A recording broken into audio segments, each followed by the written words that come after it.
സന്ദേശമുണർന്നാൽ ഒരു ഭവനത്തിൽ അഗ്നിമഴ പെയ്തിടും. പരിശുദ്ധാത്മാവേ കൃപ ചൊരിയണമേ, പരിശുദ്ധാത്മാവേ ശക്തി പകരണമേ. രണ്ട് കരങ്ങളൊന്ന് ശിരസിലൊന്ന് കമഴ്ത്തി വെച്ചാലോ? കണ്ണടച്ച് പ്രാർത്ഥിച്ചേ. കർത്താവേ, ഈ ശുശ്രൂഷ സമയത്ത് അത്ഭുതകരമായ ദൈവകൃപകൾ ഞങ്ങളുടെ മേൽ ചൊരിയണമേ എന്ന് പ്രാർത്ഥിക്കുക. ലോകത്തിൻ്റെ പല ഭാഗങ്ങളിലായിരുന്നു കൊണ്ട് ദൈവജനം ശുശ്രൂഷയിൽ പങ്കുചേരുകയാണ്. നമുക്കെല്ലാവർക്കും വിശ്വസിക്കാം, ഈശോയെ, ഈ വചന ശുശ്രൂഷ സമയത്ത് തന്നെ കാണപ്പെടുന്ന അത്ഭുതങ്ങളും അടയാളങ്ങളും അങ്ങ് പ്രവർത്തിക്കണമേ. കർത്താവെ, ഈ വചനം പങ്കെടുക്കുമ്പോൾ തന്നെ കർത്താവെ, ഞങ്ങളുടെ വിശ്വാസം വർദ്ധിപ്പിക്കുന്ന അത്ഭുതങ്ങളും അടയാളങ്ങളും സംഭവിക്കണമേ. ഈശോയെ, ഞങ്ങളെ അഭിഷേകത്തിൽ നയിക്കണമേ. രണ്ട് കരങ്ങളും ശിരസിൽ കമഴ്ത്തി വെച്ച് നമ്മുടെ എല്ലാ നിയോഗങ്ങളും സമർപ്പിച്ച് പ്രാർത്ഥിക്കുക. ഈശോ അത്ഭുതകരമായി നിന്നെ നയിക്കും, വിശ്വസിക്കുക. ഈശോയെ, ഈ ശുശ്രൂഷ സമയത്ത് അത് സംഭവിക്കണമേ. ഇങ്ങനെ രണ്ട് കരങ്ങളും നമ്മുടെ ശിരസിൽ ഇങ്ങനെ കമഴ്ത്തി വെച്ച് ഒന്ന് സ്തുതിച്ചൊന്ന് പ്രാർത്ഥിച്ചേ. Hallelujah, hallelujah, hallelujah. യേശുവേ ആരാധന, യേശുവേ ആരാധന, യേശുവേ ആരാധന, യേശുവേ ആരാധന, യേശുവേ ആരാധന, യേശുവേ ആരാധന, യേശുവേ ആരാധന, യേശുവേ ആരാധന, യേശുവേ ആരാധന, യേശുവേ ആരാധന, യേശുവേ ആരാധന, യേശുവേ ആരാധന, യേശുവേ ആരാധന, യേശുവേ ആരാധന, യേശുവേ ആരാധന, യേശുവേ ആരാധന, ആരാധന, ആരാധന, ആരാധന, ആരാധന, ആരാധന, ആരാധന, ആരാധന, ആരാധന, ആരാധന, ആരാധന. കരങ്ങൾ ഉയർത്തിയെന്ന് സ്തുതിച്ചേ, കരങ്ങൾ ഉയർത്തിയെന്ന് സ്തുതിച്ചേ. കർത്താവേ, അത്ഭുതകരമായ ദൈവ സാന്നിധ്യം ഈ ശുശ്രൂഷ സമയത്ത് ദൈവജനത്തിന്റെ മേൽ വെളിപ്പെടട്ടെ. എല്ലാ തടസ്സങ്ങളും കർത്താവ് എടുത്ത് മാറ്റണമേ. ഒരു പുതിയ അഭിഷേകം നൽകണമേ എന്ന് പ്രാർത്ഥിക്കുന്നു. Hallelujah, hallelujah, hallelujah. യേശുവേ നന്ദി, യേശുവേ സ്തുതി, യേശുവേ ആരാധന. ഹല്ലേലൂയ, ഹല്ലേലൂയ, കൈതങ്ങളടിച്ച് നമുക്ക് ഒരുമിച്ച് ചേർന്ന് പ്രാർത്ഥിക്കാം. നന്നായിട്ട് കൈയടിച്ച്. ഓ ദൈവത്തിൻ്റെ ആത്മാവേ, ഈ ശുശ്രൂഷ സമയത്ത് വചനം കേൾക്കാൻ തക്കവണ്ണം, അഭിഷേകത്തിൽ ജ്വലിക്കാൻ തക്കവണ്ണം ഞങ്ങൾക്ക് കൃപ നൽകണം, ആഗ്രഹിക്കണം, പ്രാർത്ഥിക്കണം. നന്നായിട്ട് കൈയടിച്ചോ ചേർന്ന്.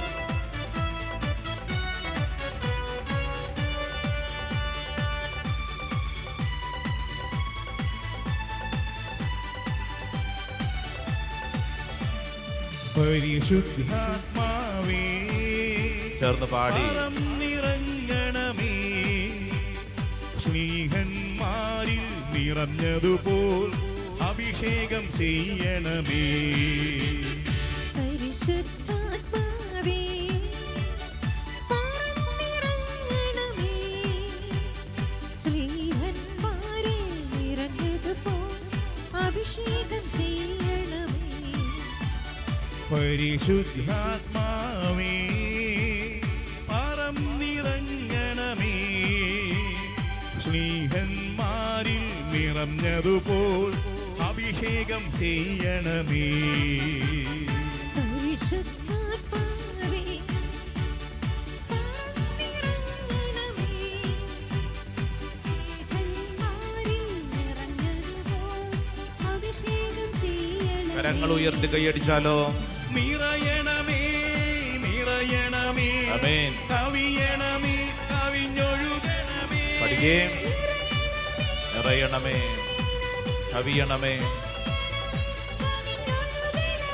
ചേർന്ന്. നിറയണമേ, നിറയണമേ, കവിയണമേ, കവിഞ്ഞൊഴുകണമേ. ആമേൻ. രണ്ട് കരങ്ങൾ ഉയർത്തിപ്പിടിച്ചൊന്ന് ഈശോയെ എന്ന് വിളിച്ചൊന്ന് സ്തുതിച്ച്. ആരാധന, ആരാധന, ആരാധന, ആരാധന, ആരാധന. ഓ കർത്താവേ, അഭിഷേകത്തിന്റെ ആത്മാവ് ഈ ശുശ്രൂഷ സമയത്ത് ദൈവജനത്തിന്റെ മേൽ പ്രവർത്തിക്കപ്പെടട്ടെ. ഒരു പുതിയ അഭിഷേകം നൽകണമേ. ഓ കർത്താവേ, ഞങ്ങൾ വിശ്വസിച്ച് പ്രാർത്ഥിക്കുന്നു. Hallelujah, hallelujah, hallelujah, hallelujah, hallelujah. യേശുവേ ആരാധന, ആരാധന, ആരാധന, ആരാധന, ആരാധന, ആരാധന, ആരാധന, ആരാധന, ആരാധന, ആരാധന, ആരാധന, ആരാധന, ആരാധന. ആത്മീയമായി വളരാൻ ഒരു ദൈവാനുഭവം ആഗ്രഹിക്കുന്നവർക്ക് ഇന്നത്തെ ഈ ശുശ്രൂഷ വളരെ പ്രധാനപ്പെട്ടതാണ്. അപ്പസ്തോല പ്രവർത്തനം അതിൻ്റെ 10-ാം അധ്യായം 44-ാം തിരുവചനം. Acts of the Apostles chapter 10 verse 44. Pathros ഇത് പറഞ്ഞുകൊണ്ടിരിക്കുമ്പോൾ തന്നെ കേട്ടുകൊണ്ടിരുന്ന എല്ലാവരുടെയും മേൽ പരിശുദ്ധാത്മാവ് വന്നു. പത്രോസ് ഇത് പറഞ്ഞുകൊണ്ടിരിക്കുമ്പോൾ തന്നെ കേട്ടുകൊണ്ടിരുന്ന എല്ലാവരുടെയും മേൽ പരിശുദ്ധാത്മാവ് വന്നു. Price the Lord. Praise the Lord. Hallelujah. Hallelujah. അപ്പൊ ഇവിടെ ഇരുന്ന് ഈ ശുശ്രൂഷയിൽ പങ്കെടുക്കുന്നവരെ, ഇത് കേട്ടുകൊണ്ടിരിക്കുമ്പോൾ തന്നെ ആര് നമ്മുടെ മേൽ വരും? പരിശുദ്ധാത്മാവ്. അപ്പോൾ വചനം പറയുകയാണ്, പത്രോസ് ഇത് പറഞ്ഞുകൊണ്ടിരിക്കുമ്പോൾ തന്നെ. എൻ്റെ ഒരു ചോദ്യം, പത്രോസ് എന്ത് പറഞ്ഞുകൊണ്ടിരുന്നപ്പോഴാണ്? പത്രോസ് ഏതോ ഒരു കാര്യത്തെക്കുറിച്ച് ദൈവജനത്തെ ബോധ്യപ്പെടുത്തിക്കൊണ്ടിരുന്നപ്പോഴാണ് അവരുടെ മേൽ പരിശുദ്ധാത്മാവ് നിറഞ്ഞത്. പത്രോസ് എന്ത് പറഞ്ഞുകൊണ്ടിരുന്നപ്പോഴാണ്? പത്രോസ് കൊച്ചു വർത്തമാനം പറഞ്ഞുകൊണ്ടിരുന്നപ്പോഴാണോ? പത്രോസ് അയൽക്കൂട്ടത്തിൽ പോയി കുറ്റം പറഞ്ഞുകൊണ്ടിരുന്നപ്പോഴാണോ? അല്ല. എപ്പോഴാണ് പരിശുദ്ധാത്മാവ് നിറഞ്ഞത്? ബൈബിൾ വചനം പറയുന്നു, പത്രോസ് ഇത് പറഞ്ഞുകൊണ്ടിരിക്കുമ്പോൾ തന്നെ. എൻ്റെ പ്രിയപ്പെട്ടവരെ, നിങ്ങളുടെ ശ്രദ്ധ അല്പസമയം. പത്രോസ് എന്താണ് പറഞ്ഞത് എന്ന് അറിഞ്ഞു കഴിഞ്ഞാൽ നമുക്കതിൻ്റെ ഗൗരവം മനസ്സിലാവും. പത്രോസ് എന്താ പറഞ്ഞത്? എന്തിനെക്കുറിച്ചാണ് പത്രോസ് സംസാരിച്ചത്? അപ്പസ്തോല പ്രവർത്തനം 10-ാം അധ്യായം 37 മുതൽ. ബൈബിൾ ഉള്ളവർ തുറക്കണം. ഞാൻ വായിക്കുമ്പോൾ നിങ്ങൾ എൻ്റെ കൂടെ വായിക്കണം. ബൈബിൾ ഇല്ലാത്തവർ ശ്രദ്ധിച്ച് കേൾക്കണം. കേട്ടല്ലോ. യോഹന്നാൻ പ്രസംഗിച്ച സ്നാനത്തിന് ശേഷം ഗലീലിയിൽ ആരംഭിച്ച് യൂദയ മുഴുവനിലും സംഭവിച്ച കാര്യങ്ങൾ നിങ്ങൾക്ക് അറിവുള്ളതാണല്ലോ. ആരാ പ്രസംഗിക്കുന്നത്? പത്രോസ്. പത്രോസ് ദേ ഇവിടെ ഇരിക്കുന്ന ഓരോരുത്തരോട് സംസാരിക്കുകയാണ്. അപ്പോൾ പത്രോസ് പറയാണ്, നിങ്ങൾക്ക് കാര്യങ്ങളൊക്കെ അറിവുണ്ടല്ലോ. എന്നിട്ട് 38-ാം തിരുവചനം, നസറായനായ യേശുവിനെ പരിശുദ്ധാത്മാവിനാലും ശക്തിയാലും ദൈവം എങ്ങനെ അഭിഷേകം ചെയ്തുവെന്നും അവൻ എപ്രകാരം നന്മ പ്രവർത്തിച്ചുകൊണ്ടും പിശാചിനാൽ പീഡിപ്പിക്കപ്പെട്ടവരെ സുഖപ്പെടുത്തിക്കൊണ്ടും ചുറ്റി സഞ്ചരിച്ചുവെന്നും നിങ്ങൾക്കറിയാം. ദൈവം അവനോടുകൂടെ ഉണ്ടായിരുന്നു. യഹൂദന്മാരുടെ ദേശത്തും ജെറൂസലേമിലും അവൻ ചെയ്ത എല്ലാ കാര്യങ്ങൾക്കും ഞങ്ങൾ സാക്ഷികളാണ്. അവർ അവനെ മരത്തിൽ തൂക്കിക്കൊന്നു. എന്നാൽ ദൈവം അവനെ 3-ാം ദിവസം ഉയർപ്പിക്കുകയും പ്രത്യക്ഷനാക്കുകയും ചെയ്തു. എല്ലാവർക്കുമല്ല, സാക്ഷികളായി ദൈവം മുൻകൂട്ടി തെരഞ്ഞെടുത്ത ഞങ്ങൾക്കു മാത്രം. അവൻ മരിച്ചവരിൽ നിന്ന് ഉയർത്തെഴുന്നേറ്റതിനു ശേഷം അവനോടുകൂടെ ഭക്ഷിക്കുകയും പാനം ചെയ്യുകയും ചെയ്തവരാണ് ഞങ്ങൾ. ജീവിച്ചിരിക്കുന്നവരുടെയും മരിച്ചവരുടെയും വിധികർത്താവായി ദൈവം നിയോഗിച്ചിരിക്കുന്നവൻ അവനാണ് എന്ന് ജനങ്ങളോട് പ്രസംഗിക്കുവാനും സാക്ഷ്യം വഹിക്കുവാനും ഞങ്ങൾക്ക് കൽപ്പന നൽകി. അവനിൽ വിശ്വസിക്കുന്ന എല്ലാവരും അവൻ്റെ നാമം വഴി പാപമോചനം നേടുമെന്നും പ്രവാചകന്മാർ അവനെക്കുറിച്ച് സാക്ഷ്യപ്പെടുത്തുന്നു. Price the Lord. Praise the Lord. Hallelujah. Hallelujah. തൊട്ടടുത്ത വചനമാണ് 42-ാം തിരുവചനം. പത്രോസ് ഇത് പറഞ്ഞുകൊണ്ടിരിക്കുമ്പോൾ തന്നെ കേട്ടുകൊണ്ടിരുന്ന എല്ലാവരുടെയും മേൽ പരിശുദ്ധാത്മാവ് വന്നു. ഹല്ലേലൂയ.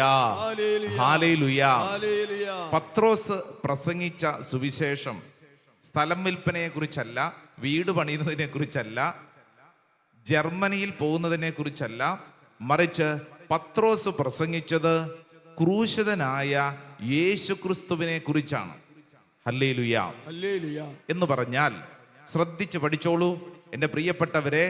ക്രൂശിതനായ യേശുക്രിസ്തുവിനെ കുറിച്ച് ധ്യാനിക്കുന്ന, ഈ ക്രൂശിതനായ യേശുക്രിസ്തുവിൻ്റെ തിരുമുഖം ധ്യാനിക്കുന്ന ഓരോ വ്യക്തിയുടെ മേലും പരിശുദ്ധാത്മാവ് അത്ഭുതകരമായി പ്രവർത്തിക്കുമെന്ന് തിരുവചനം ഇന്ന് നമ്മുടെ മുമ്പിൽ സാക്ഷ്യപ്പെടുത്തുകയാണ്. ഹല്ലേലൂയ. Hallelujah. ഇത് വിശ്വസിക്കുന്നവരിന്ന് കൈയടിച്ച് ഈ വലിയ ആത്മീയ രഹസ്യം ഒന്ന് സ്വീകരിച്ച് ഹല്ലേലൂയ. Hallelujah. ഹല്ലേലൂയ. Hallelujah. എന്തിനെ കുറിച്ച് പറഞ്ഞപ്പോഴാണ് പരിശുദ്ധാത്മാവ് പ്രവർത്തിച്ചത്? ക്രൂശിതനായ യേശു ക്രിസ്തുവിനെ കുറിച്ച്. ആരെക്കുറിച്ച്? ക്രൂശിതനായ യേശു ക്രിസ്തുവിനെ കുറിച്ച്.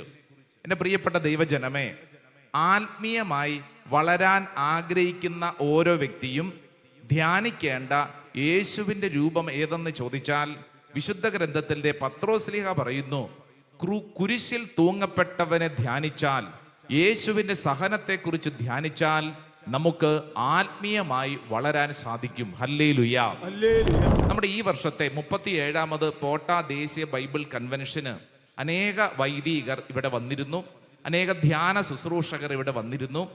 ബഹുമാനപ്പെട്ട സേവ്യർ ഖാൻ വട്ടായിലച്ചൻ ഇവിടെ വന്നപ്പോൾ നമ്മളോട് ആത്മീയമായി വളരാൻ ഒരു കുഞ്ഞു കാര്യം അച്ഛൻ നിർദ്ദേശിച്ചിരുന്നു. ഓർമ്മയുണ്ടോയെന്ന് എനിക്ക് അറിഞ്ഞുകൂടാ. അച്ഛൻ പറഞ്ഞ കാര്യം, നിങ്ങൾ ആത്മീയമായി വളരാൻ ആഗ്രഹിക്കുന്നെങ്കിൽ കുരിശിലെ ഈശോയെ ധ്യാനിക്കുക. എന്നിട്ട് അച്ഛൻ്റെ ജീവിത അനുഭവത്തെ നമ്മുടെ മുമ്പിൽ പറഞ്ഞിട്ട് പറഞ്ഞു, ഞാൻ അത്രമേൽ ഈ കുരിശിലെ ഈശോയെ ധ്യാനിച്ചു കൊണ്ടിരുന്ന ഒരാളല്ല. എനിക്കിഷ്ടമായിരുന്നത് 5 അപ്പം 10,000 വീതം വെച്ച് കൊടുക്കുന്ന, രോഗികളെ സുഖപ്പെടുത്തുന്ന അങ്ങനെയുള്ള ഈശോയായിരുന്നു എനിക്കിഷ്ടം. എന്നാൽ ഈ അടുത്ത നാളുകളിലാണ് അച്ഛൻ അല്പം കൂടെ ശക്തമായി ധ്യാനിക്കേണ്ട ഒരു മേഖല വെളിപ്പെട്ട് കിട്ടിയതെന്ന് പറഞ്ഞ് നമുക്ക് അച്ഛൻ ആത്മീയമായി വളരാൻ വലിയ ശക്തമായ ഒരു ബോധ്യം തന്നത് എന്തിനെ കുറിച്ചായിരുന്നറിയോ? കുരിശിലെ ഈശോയെ കുറിച്ച്. കുരിശിലെ ഈശോയെ കുറിച്ച്. Hallelujah, hallelujah. ഹല്ലേലൂയ. ഹല്ലേലൂയ.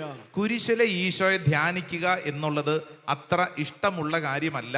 കാരണം കുരിശിലെ ഈശോയെ നോക്കുന്തോറും പലർക്ക് ഒരുപക്ഷെ ഭാരവും സങ്കടമൊക്കെ വരാം. അതുകൊണ്ട് ബോധപൂർവം മറച്ചു വെക്കാൻ സാധ്യതയുണ്ട്.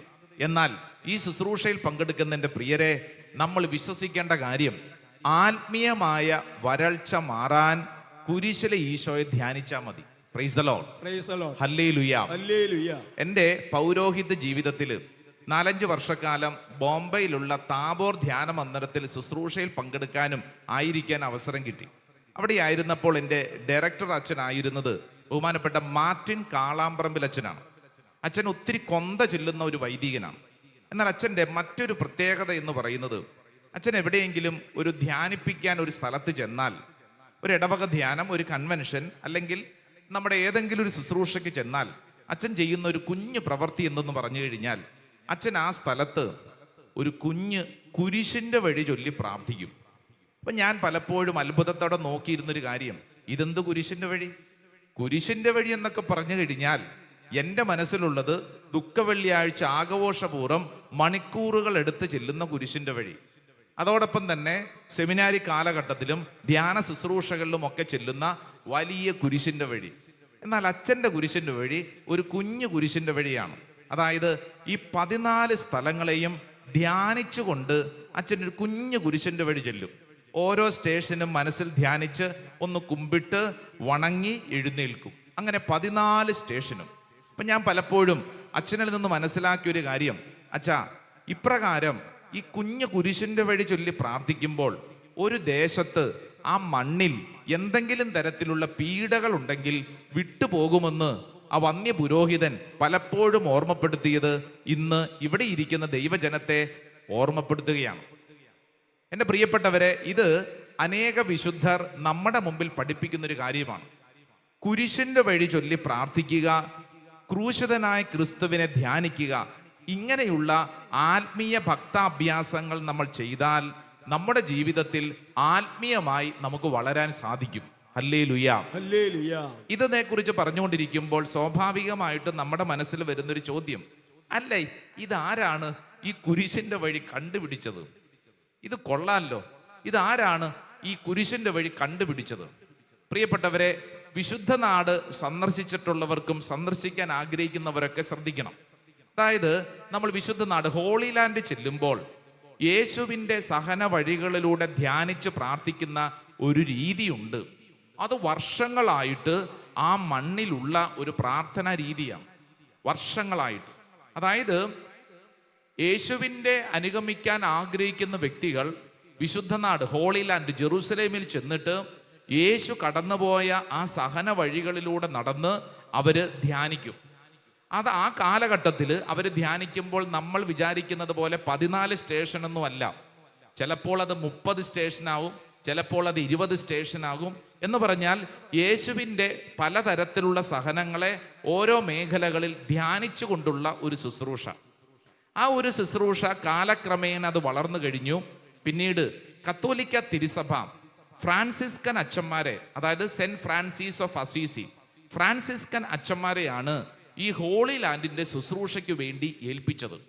നിങ്ങൾ ഇന്നും ശ്രദ്ധിച്ചാൽ മനസ്സിലാകും, ഗൾഫിലുള്ള ഒട്ടുമുക്കാലും പള്ളികളുടെ നേതൃത്വം, ആത്മീയ നേതൃത്വം കപ്പൂച്ചിൻ അച്ഛന്മാരാണ്. നിങ്ങൾ അവിടെയൊക്കെ പോയിട്ടുണ്ടെങ്കിൽ നിങ്ങൾക്ക് മനസ്സിലാവും. കാരണം തിരുസഭ അവരെയാണ് ആ പ്രദേശത്തിൻ്റെ കാവൽക്കാരായി, ഹോളി ലാൻഡിൻ്റെ കാവൽക്കാരായി വർഷങ്ങൾക്ക് മുമ്പ് ഏൽപ്പിച്ചത്. അതായത് ഫ്രാൻസിസ്കൻസ് ഓർഡറാണ് പിന്നീട് കൺവേർട്ട് ചെയ്യപ്പെട്ട് ഇന്നുള്ള കപ്പൂച്ചിൻ അച്ഛന്മാർ. കപ്പൂച്ചിൻ അച്ഛന്മാരുടെ നേതൃത്വത്തിലാണ് ഈ ഹോളി ലാൻഡിൻ്റെ ശുശ്രൂഷകളൊക്കെ ഇപ്പോഴും നടത്തപ്പെടുന്നത്. അപ്പോൾ നമ്മൾ ശ്രദ്ധിച്ചേ, ഈ ഫ്രാൻസിസ്കൻ അച്ഛന്മാർ എന്ത് ചെയ്തെന്നറിയാവോ? ഈ ഹോളി ലാൻഡിൽ വന്ന് പ്രാർത്ഥിക്കാൻ എല്ലാവർക്കും പറ്റത്തില്ലല്ലോ. ഇപ്പം യൂറോപ്പിലൊക്കെ ഉള്ളവർക്ക് ദീർഘമണിക്കൂറുകൾ യാത്ര ചെയ്ത് ഇസ്രായേലിൽ എത്തി ഇങ്ങനെ ശുശ്രൂഷ ചെയ്യാൻ, ഇങ്ങനെ ഒരു കുരിശിൻ്റെ വഴിയിൽ പങ്കെടുക്കാൻ അവർക്ക് പറ്റാത്തത് കൊണ്ട് ഇവർ പോയ ഇടങ്ങളിലൊക്കെ, ശുശ്രൂഷ സ്ഥലങ്ങളിലൊക്കെ ഇങ്ങനെയുള്ള ജെറൂസലേമിലെ ഹോളി ലാൻഡിലെ അതേ രീതിയിലുള്ള കുരിശിൻ്റെ വഴിയുടെ ചില വഴികളൊക്കെ ജനങ്ങളെ പരിചയപ്പെടുത്താൻ തുടങ്ങി. ഇതങ്ങനെ പിന്നീട് വളർന്നു. പിന്നീട് കത്തോലിക്ക തിരുസഭ ഇതിനെ അംഗീകരിക്കാൻ തുടങ്ങി. ഇതിൽ പ്രധാനമായിട്ടും അൽഫോൻസ് ലിഗോരി എന്ന് പറയുന്ന വിശുദ്ധനാണ് 18-ാം നൂറ്റാണ്ടിൽ ഈ കുരിശിൻ്റെ വഴിയെ നമ്മളൊക്കെ ഇപ്പോൾ അറിയുന്ന തരത്തിൽ ഒരു 14 സ്റ്റേഷനായി നമ്മുടെ മുമ്പിലേക്ക് ഒരുക്കി വെച്ചു തന്നത്. Hallelujah, hallelujah, hallelujah, hallelujah, hallelujah. Hallelujah. വലതുകര ഉയർത്തി പറഞ്ഞ hallelujah, hallelujah, hallelujah. Hallelujah. Alphonsus ലിഗോരിയുടെ ഒരു സുന്ദരമായ കുരിശിന്റെ വഴി പ്രാർത്ഥന. പല രൂപങ്ങളിലും ഇന്ന് കുരിശിന്റെ വഴി പ്രാർത്ഥനകൾ ഉണ്ടെങ്കിലും നമ്മൾ ഇന്നും ചെല്ലുന്ന ഒരു കുഞ്ഞു പ്രാർത്ഥനയുണ്ട്. ആ പ്രാർത്ഥന വലതുകര ഉയർത്തി ഒന്ന് ഏറ്റുപറഞ്ഞ്, ഈശോ മിശിഹായേ, ഈശോ മിശിഹായേ, ഞങ്ങൾ അങ്ങയെ കുമ്പിട്ട് ആരാധിക്കുന്നു. എന്തുകൊണ്ടെന്നാൽ വിശുദ്ധ കുരിശിനാൽ അങ്ങ് ലോകത്തെ വീണ്ടും രക്ഷിച്ചു. ഹല്ലേലൂയ. ഇത് പ്രാർത്ഥന അൽഫോൻസ് ലിഗോരിയിലൂടെ വെളിപ്പെട്ടതാണ്. നമുക്കറിയാം, ഇന്ന് വ്യത്യസ്തങ്ങളായിട്ടുള്ള കുരിശിൻ്റെ വഴി പ്രാർത്ഥനകൾ ഉണ്ടെങ്കിലും അതിൻ്റെ മർമ്മം, അതിൻ്റെ കണ്ടന്റ് ഒട്ടും നഷ്ടപ്പെടാതെയാണ് ഈ കുരിശിൻ്റെ വഴി പ്രാർത്ഥനകളൊക്കെ പലരാലും നമ്മുടെ കരങ്ങളിലുള്ളത്. നമ്മൾ ഇന്ന് പൊതുവെ ചെല്ലുന്നൊരു പ്രാർത്ഥന ബഹുമാനപ്പെട്ട ആബേൽ അച്ഛനിലൂടെ രചിക്കപ്പെട്ട പഴയ ഒരു കുരിശിൻ്റെ വഴി പ്രാർത്ഥനയുണ്ട്. പ്രിയപ്പെട്ടവരെ, ഈ കുരിശിൻ്റെ വഴി പ്രാർത്ഥന ചൊല്ലുമ്പോൾ നമ്മുടെ ഉള്ളിൽ ചില കാര്യങ്ങൾ അടിസ്ഥാനപരമായി സംഭവിക്കുകയാണ്. Praise the lord. Hallelujah, hallelujah. കുരിശിന്റെ വഴി പ്രാർത്ഥന ഇഷ്ടമുള്ളവരൊന്ന് കൈപൊക്കാവോ? കുരിശിന്റെ വഴി പ്രാർത്ഥന ഇഷ്ടമുള്ളവര്? എല്ലാവർക്കും തന്നെ ഇഷ്ടമാണ്. ഞാൻ ഒരു കാര്യം കൂടെ ചോദിക്കട്ടെ, നോമ്പുകാലത്തല്ലാതെ കുരിശിന്റെ വഴി പ്രാർത്ഥന എല്ലാ ദിവസവും ചൊല്ലുന്നവരുണ്ടെങ്കിൽ, അങ്ങനെയുള്ളവരുണ്ട് ചിലര്, അങ്ങനെ ഉണ്ടെങ്കിൽ ഒന്ന് കൈപൊക്കാവോ? കുരിശിന്റെ വഴി പ്രാർത്ഥന. കണ്ടോ, കുറെ അധികം പേരുണ്ട്. Hallelujah, hallelujah. ഇവിടെ ഇരിക്കുന്നവരും അതോടൊപ്പം തന്നെ ഓൺലൈനിലൊക്കെ പങ്കെടുക്കുന്നവരും നിങ്ങളുടെ ജീവിതത്തിൽ പ്രായോഗികമായി സ്വീകരിക്കാൻ പറ്റിയ ഒരു കുഞ്ഞു പ്രാർത്ഥനാ ശൈലിയാണ് നമ്മൾ ഈ ശുശ്രൂഷ സമയത്ത് പരിചയപ്പെടുന്നതും പ്രാർത്ഥിക്കുന്നതും. അത് കുരിശിന്റെ വഴിയാണ്. ഇത് ചൊല്ലാൻ വേണ്ടി മണിക്കൂറുകൾ എടുത്തൊരു പ്രാർത്ഥനയല്ല, മറിച്ച് ഈ 14 സ്ഥലങ്ങളും നമ്മൾ ഒന്ന് ധ്യാനിച്ചാൽ നമ്മുടെ ആത്മീയ മേഖല അത്ഭുതകരമായിട്ട് വളരും. ഇന്നൊരു പക്ഷേ ഈ കാലഘട്ടത്തിൽ ഈ 14 സ്റ്റേഷൻ മാറി 15ാമത്തെ സ്റ്റേഷനൊക്കെ പലരുമൊക്കെ ക്രമീകരിച്ചിട്ടുണ്ട്, അല്ലേ? ഞാനായിരുന്ന ഡൽഹി ധ്യാന മന്ദിരത്തിൽ, ഞങ്ങളുടെ ധ്യാന മന്ദിരത്തിൻ്റെ മുൻവശത്ത് ക്രമീകരിച്ചിരിക്കുന്ന 15 സ്റ്റേഷനുകൾ ഉണ്ടായിരുന്നു. 15ാമത്തെ സ്റ്റേഷൻ ഏതാണ്? 15ാമത്തെ സ്റ്റേഷൻ ഏതാണ്? ചിലർ തമാശയ്ക്കൊക്കെ പറയുന്നുണ്ട്. ഏതാണ്? ശിമയോൻ വേറോനിക്കായെ കല്യാണം കഴിക്കുന്നു 15ാം സ്റ്റേഷൻ. അതല്ല കേട്ടോ, അത് തമാശയ്ക്കൊക്കെ പറയുന്നതാണ്. 15ാം സ്റ്റേഷൻ എന്ന് പറയുന്നത് യേശുവിൻ്റെ ഉയർപ്പ്. യേശുവിൻ്റെ ഉയർപ്പ്. നമ്മൾ 14 സ്റ്റേഷനുകളിൽ നമ്മൾ പൊതുവെ ധ്യാനിക്കുന്നത് യേശുവിനെ കല്ലറയിങ്കൽ അടക്കം ചെയ്യുന്നു. എന്നാൽ 15ാമത്തെ ഒരു സ്റ്റേഷനും ഈ കാലഘട്ടത്തിൽ പ്രാർത്ഥന ആത്മീയമായിട്ട് വളരുന്നതിന് ക്രമീകരിക്കപ്പെട്ട ഒന്നാണ്. 15ാമത്തെ സ്റ്റേഷൻ ഏതാണ്? ഈശോയുടെ ഉയർപ്പ്. Price the lord, hallelujah, hallelujah. അങ്ങനെയെങ്കിൽ 2 കരങ്ങൾ ഉയർത്തിപ്പിടിച്ച് നമുക്ക് ആ പ്രാർത്ഥന ഉച്ചത്തിലൊന്ന് ഏറ്റുചൊല്ലാം. ഈശോ മിശിഹായേ, ഞങ്ങൾ അങ്ങയെ കുമ്പിട്ട് ആരാധിക്കുന്നു. എന്തുകൊണ്ടെന്നാൽ വിശുദ്ധ കുരിശിനാൽ അങ്ങ് ലോകത്തെ വീണ്ടും രക്ഷിച്ചു. Hallelujah, hallelujah. യേശുവേ നന്ദി, യേശുവേ സ്തുതി, യേശുവേ ആരാധന. ഹല്ലേലൂയ.